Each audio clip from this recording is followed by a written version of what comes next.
Hi everybody, I'm Houston Hughes. I'm a slam poet and I run the Last Saturday Variety Show here in Fayetteville, Arkansas. I'm going to give an explanation of each of the ballot measures in Arkansas, talking very quickly about what it is that they do, and then giving you my take on them. All of the information here is taken from the voter guide that was put out by the Public Policy Center at the University of Arkansas System Division of Agriculture. So if you want the uncondensed version of all of this information, you can check out the link in the description below. Issue 1, proposing an amendment to the Arkansas Constitution concerning the terms, election, and eligibility of elected officials. So this would do a bunch of things. First, it would change the number of elected positions from 2-year terms to 4-year terms, including judge, clerk, assessor, coroner, and a whole bunch of others. Second, it will keep anyone who has a civil office from being elected to another position simultaneously. Third, it will make it so candidates in unopposed elections don't have to appear on the ballot. And finally, it'll define what the term infamous crime means in terms of someone not being able to hold a public office in Arkansas if they are guilty of an infamous crime. So,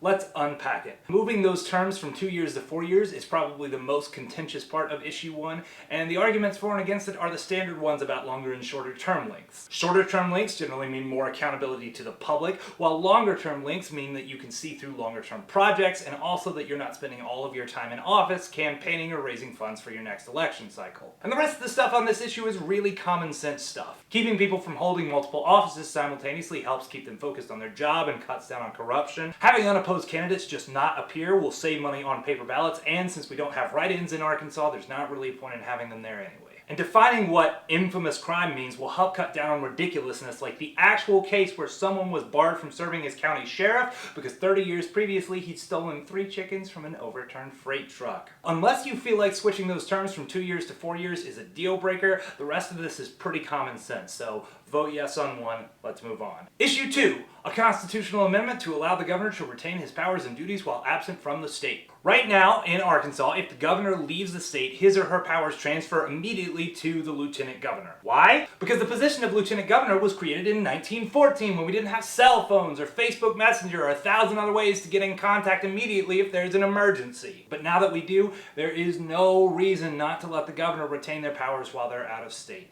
Vote yes on this, let's move on. Issue 3, an amendment to the Arkansas Constitution concerning job creation, job expansion, and economic development. This one is complicated, so strap in. Section 1 would repeal a cap on bonds issued for economic development. Right now, state-issued bonds cannot exceed 5% of state general revenue collected during the previous fiscal year. This would get rid of that. Section 2 would allow cities, counties, or municipalities to pay private entities for economic development projects. Right now, if a city wants to hire a private entity for a project, they have to go through a very public bidding process, and it all has to be very transparent and clear in where all the funds are going to. But if this passes, they could put together a generic economic development package and award them to a private entity, company, or individual.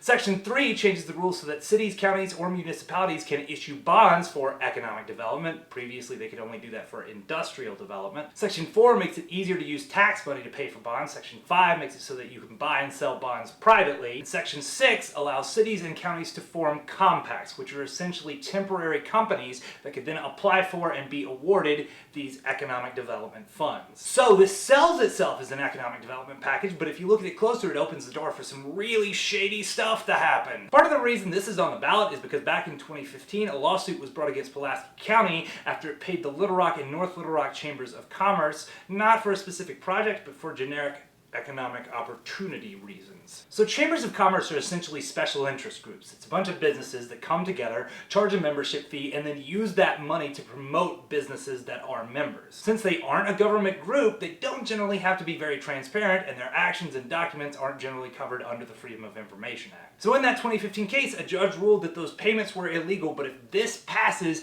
any private group like that could get funds with almost no oversight and no limit on the bond amount. How could that go wrong? Well, those of you who live in Fayetteville may remember that back in 2014, the local Chamber of Commerce supported repeal of a civil rights amendment. Let's say that issue 3 had been passed and was in effect at that point, and that the city of Fayetteville had given the Chamber of Commerce a lump sum for economic development. The Chamber of Commerce could have taken those funds and, if it wanted to, only spent them on businesses that were also politically aligned against the Civil Rights Amendment, and the public would have no say at all in how their tax money was spent. Another scenario scenario would be a private developer being awarded a contract and then buying up all the bonds that are being sold to pay for that contract themselves. Now they're paying themselves for the project, essentially breaking even, but they're also collecting the taxpayer money from the debt on the bonds, even if the project fails. So, unless you think it's a great idea to hand over loads of tax money to companies that have little to no oversight who can then use it to support their own political interest,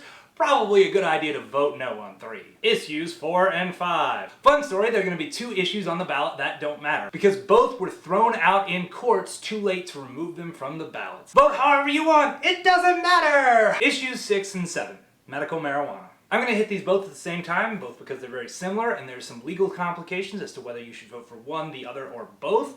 So let's get started with the straight up compare and contrast. So issues 6 and 7 would both legalize marijuana for medical use. Issue 6 is an amendment, which means it can only be repealed by another vote of the people. Issue 7 is an act, which means a 2/3 vote by the legislature could change it or kill it entirely. 6 would have everything overseen by a newly created marijuana commission, while the dispensaries would be overseen by the ABC, the Alcohol Beverage Control, which currently licenses bars to sell alcohol. 7, meanwhile, would put all regulation and distribution issues under the state health department. 6 has 17 specific conditions that qualify you for medical marijuana, while 7 has 56. Under 6, you would not be allowed to grow your own plants, while under 7, you would be allowed to, provided you have your own card and live at least 20 miles from the nearest dispensary. Under 6, tax revenue from marijuana sales goes 60% to technical and vocational schools and workforce training, 30% to the state, 5% to the Department of Health, 4% to the ABC, and 1% to the Marijuana Commission. While under 7, all of that money goes to providing medical marijuana for people who can't afford it. There are a bunch of other small differences as well, and if we're honest, they both have their ups and downs. So, should you vote for one, the other, or neither? Let's take a step back.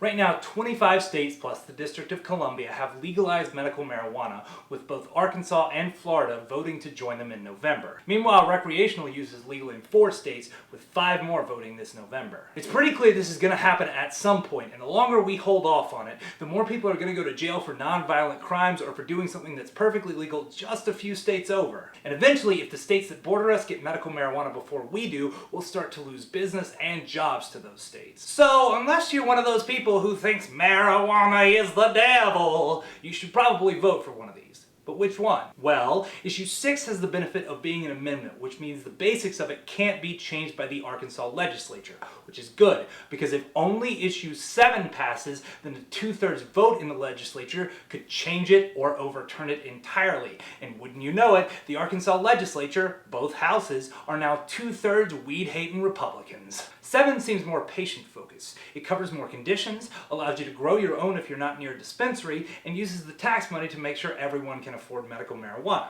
which I can appreciate. But personally, I also like that the taxes from issue 6 go to schools and the state, which means everyone in Arkansas benefits. 6 also allows for the ability to set up dry counties, but for weed. 7 doesn't explicitly allow for that, but again, because it's an act and not an amendment, if only 7 passes, there's nothing to stop the legislature from passing laws making dry counties, which means you could be covered under the provision of 7 that would normally allow you to grow at home, but if you live in a dry county, you won't be able to. When it comes down to it, both of these have good and bad sides, so here's what I'm going to recommend.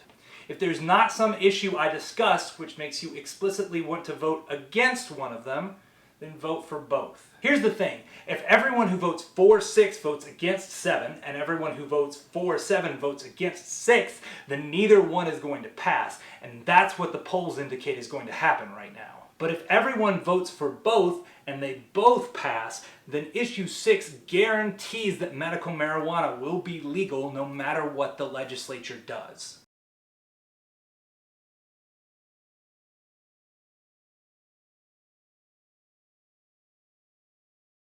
And in the court fight that follows, it's possible what happens may be some kind of middle ground between the two. We don't really know since this is unprecedented territory. But at the very least, with the constitutional amendment passed, it's not a matter of if we get medical marijuana, But how? The other thing is, if issue 6 passes, we could pass another petition next election cycle, changing the parts that we don't like, whether that's who's in charge of it, or whether or not you can grow your own.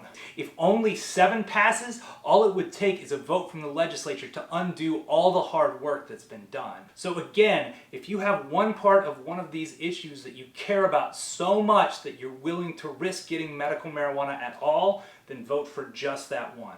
But if you want to guarantee medical marijuana in the state of Arkansas, you need to vote for both. So, in summary, issue 1, term limits and stuff, probably yes. Issue 2, governor governing while out of the state, definitely yes. Issue 3, bonds to pay private organizations for economic development projects, nope. Issues 4 and 5, free space. Issues 6 and 7, yes on both. Thanks so much for paying attention. I hope you learned something. If you want more videos like this from me, let me know in the comments. And early voting in Arkansas is open right now, so go vote!